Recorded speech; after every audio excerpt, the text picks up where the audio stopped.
All right, it is sleeper time. Good morning, everybody. We're doing some right tackle sleepers, and I'm going to kind of say what I said about left tackle. I'm not super enthused about taking a sleeper project day three right tackle guy because we kind of already have that guy. And in this case, we actually have some evidence that he's going to be pretty good. We have Jake Curhan.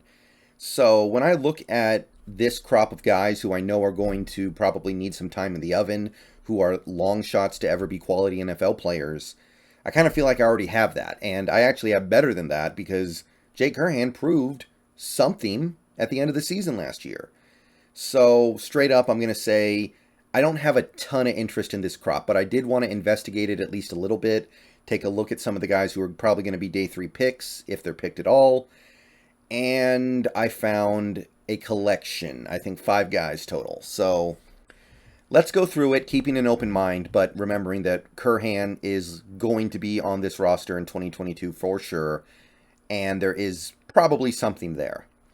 Okay, Cordell Volson is the first guy, North Dakota State. Got good size, 6'6", 315 pounds. Didn't do great at the running combine events, 5.2740, 8.313 cone, almost a 5-second 20-yard shuttle. 25 bench presses, though, so impressive. Almost 34-inch arms, very nice. Adequate, more than adequate for a guy in this range. And the Draft Network is the main big board that liked him. They actually think he could be a late fourth rounder, but ESPN and CBS say 6th to 7th. So Cordell Volson is probably somebody you could get round 6, probably. Excuse me. So Volson is an overall decent athlete. He knows how to keep pass rushers in front of him, knows how to shuffle, knows how to move laterally to keep them in front of him. He's got a little bit of nasty in run blocking. He gives maximum effort on pretty much every play. He's not somebody you have to worry about the passion. He's a good fit for his own offensive line scheme. And those are mostly the positives about him. Overall, I would say his ability in pass protection is limited. I think that his ability to stop bull rushers is somewhat limited. He is going to need some development. There's a lot of technique issues in the way that he plays. He can get off balance sometimes. He can get caught in bad positions where he can't use his maximum strength all the time. So Cordell Volson, interesting prospect. There's not really a whole ton I have to say about him. I couldn't find that much information on the guy. Couldn't find that much tape on the guy at all, really. But somebody who's probably going to be a mid-day 3 pick and somebody who should be on the radar in Seattle. Okay, next guy is Zach Tom, and this one's really interesting, so buckle up. Wake Forest, and I know Wake Forest, we haven't had a ton of luck from that school lately, but, I think we've all forgiven Aaron Curry at this point. 6'4", 304 pounds, and I know you're thinking, that doesn't sound like a right tackle to me, and you're right. In fact, I don't know what Zach Tom is, but that's actually part of the appeal. Ran a sub 540, 4.94, nice 3-cone, 7.32, nice 20-yard shuttle, 4.47. Arms are all right, 33.3. And PFF and CBS actually think he could be a day 2 pick. I think it's far more likely he ends up in the 4th or 5th round, like TDN and ESPN say. Here's the thing with Zach Tom. Theoretically, he can play any position on the offensive line. He had a lot of experience at Wake Forest playing left tackle and center. I don't know if he's really going to be that great at any of those positions, but he can be a true utility player. He can be a backup left tackle, left guard, right guard, center, theoretically, and he is going to have to actually prove it on the field at some point, but he can do it all. Now, I'd rather have somebody who's a master at one position than okay at 5 positions, but when you're talking about depth, when you're talking about building up your depth chart, Zach Tom would be a great guy to have if he can truly fill in at all 5 positions. And he's going to get the most out of his limited skill set because he's got good technique, good understanding of concepts that you need in order to succeed on the offensive line, high football IQ, and I think his general mobility and ability to play in space will make him a zone scheme fit. So if Zach Tom is there when our 5th round pick comes around, I'm going to be very interested, even though I don't think this guy will ever be a starter in the NFL, because he offers you great depth at all 5 offensive line positions, and I think he's a good fit for what we're trying to do schematically. Now, the issues with Zach Tom are obvious. I think that when you are somebody who can play all 5 positions, it's also kind of implied that you're not going to be that good at any of them. His strength is mediocre. You're not going to see any road grading out of him. He's not going to bull rush people. He's going to win on technique. He's going to win on his brain. Not really much of a run blocker. I think that if you moved him to the guard, you would probably see some issues as a run blocker, kind of like Phil Haynes when he first started playing for us a couple years ago. Overall, I don't think Zach Tom's ever going to be a starter at the NFL level, but he can be worthy of being on an NFL roster. So Zach Tom would definitely be somebody who I would view as depth, quality depth. That's probably all you're ever getting, but there's something to be said for being able to play all 5 positions. Okay, Devin Cochran of Georgia Tech. He is somebody I really struggled to find that much on. In fact, I could only find one big board that actually had him ranked.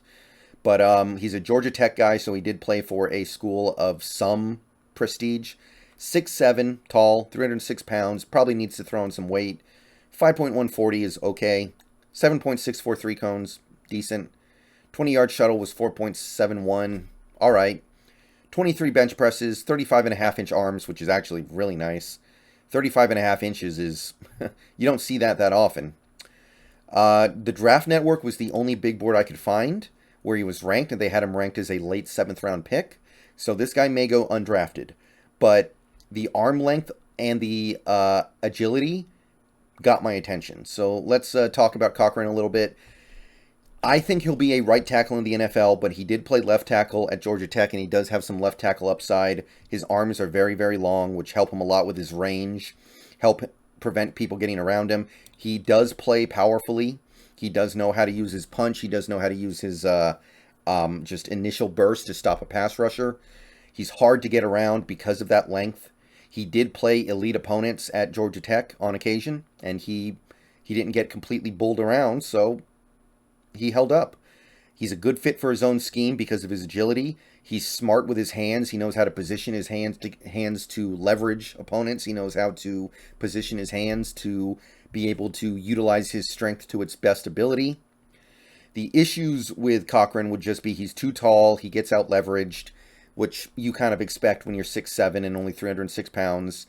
He does have some technique stuff to work on, which most of these guys will, by the way. That's not even really a huge knock. You would expect a guy who's probably going to go undrafted to have technique issues. He does need to add some more muscle, but he's got the frame to do it, so I don't even hate that.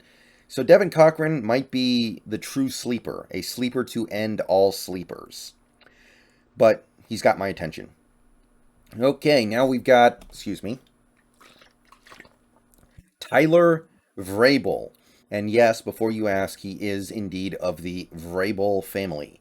Mike Vrabel is his daddy.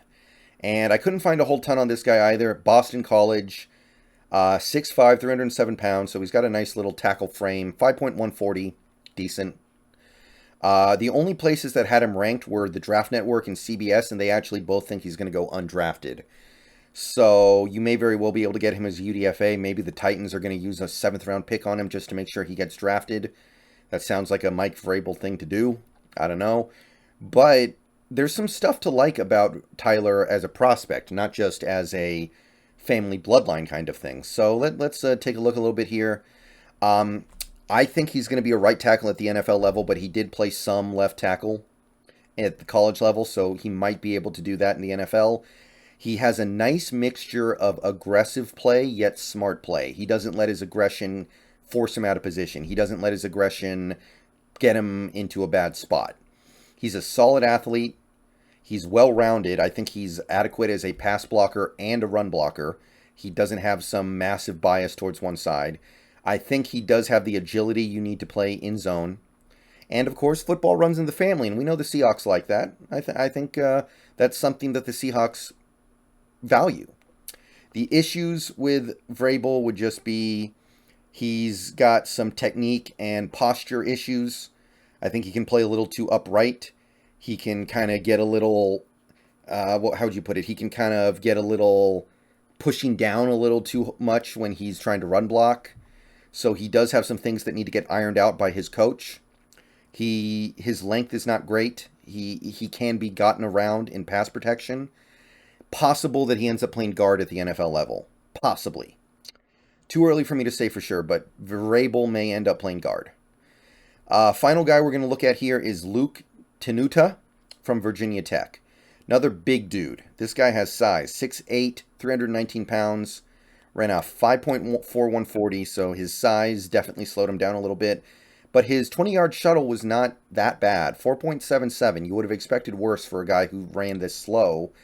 His arms are about 33 inches, which is okay. Not the best, not the worst. And CBS thinks that he has a chance to be like a 6th-round pick, but everywhere else says UDFA or 7th rounder at best. So another pure project. So he can play left tackle and right tackle. I think he has a chance on both sides. Not likely left tackle in the NFL because of his height, but it's not impossible. He's got a high football IQ. He's smart. He knows how to use his brain to win matchups that his strength might not typically allow him to. Moves well for his size. For a guy this big, he does play decently in space. I do think that he is a zone scheme fit despite his size. I do think he's going to be able to get out on the edge in screens and not screens, but short slants in general. And interesting idea to take him as a UDFA prospect. The issues with him are pretty obviously his height. It leads to him getting out leveraged. His arms are not nearly as long as you would like, given the fact that he's 6'8", and he does need to add some muscle. He does need to add some strength. Again, if you're in a zone scheme, that doesn't matter as much, but he's going to get overpowered sometimes for sure, and that's certainly going to be an issue. And that's it for my right tackle look. Let me know who you guys like. Let me know if any of these sleepers did anything for you. For me, I'm not super high on any of these guys just because we have Cochran.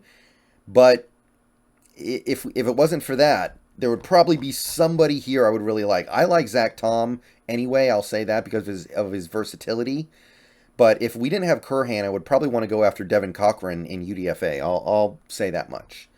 All right. See you guys tomorrow. We will swing to the defense and start taking a look at nose tackles. So everyone buckle up for that one. See you guys later. Go Hawks.